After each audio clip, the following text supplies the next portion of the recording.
بسم اللہ الرحمن الرحیم۔ السلام علیکم ورحمۃ اللہ وبرکاتہ۔ عابد راجہ چینل کی طرف سے آج میں اپنے دوستوں کو رسول اللہ صلی اللہ علیہ وآلہ وسلم کا ایک فرمان بتاؤں گا۔ ایک دفعہ حضور اکرم صلی اللہ علیہ وآلہ وسلم نے اپنے صحابہ کرام کا اچھا اور بامانی واقعہ سنایا۔ آپ صلی اللہ علیہ وآلہ وسلم نے فرمایا کہ ایک شخص بیمار ہو گیا، یہاں تک کہ مرنے کے قریب ہو گیا، تو اس نے ایک دوست سے پوچھا، اے دوست، تم میری اس مشکل میں کیا مدد کرو گے؟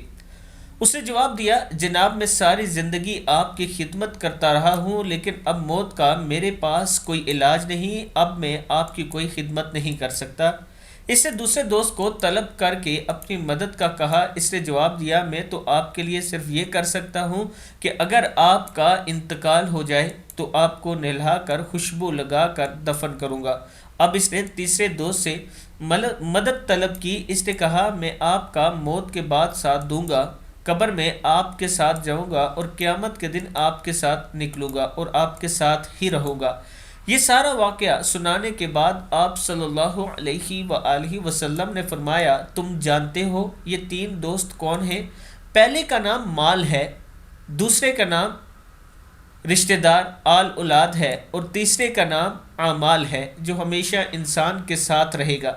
یعنی وہ تین دوست ہیں جو دنیا میں بھی انسان کے ساتھ ہوتے ہیں اور آخرت میں بھی یہ انسان کے ساتھ ہی رہیں گے، لیکن اگر آپ کا اچھا مال ہوگا تو وہ آخرت میں آپ کے اعمال میں لکھ دیا جائے گا، اور اگر آپ کی اولاد کی تربیت اچھی ہوگی، آپ کے رشتہ دار اچھے ہوں گے اور آپ نے ان کے ساتھ اچھا سلوک کیا ہوگا تو اس کا بھی آپ کو اجر ملے گا۔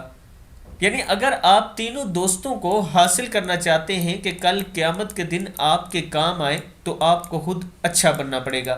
اس ویڈیو کو آپ دوستوں نے آگے ضرور شیئر کرنا ہے۔ السلام علیکم ورحمۃ اللہ وبرکاتہ۔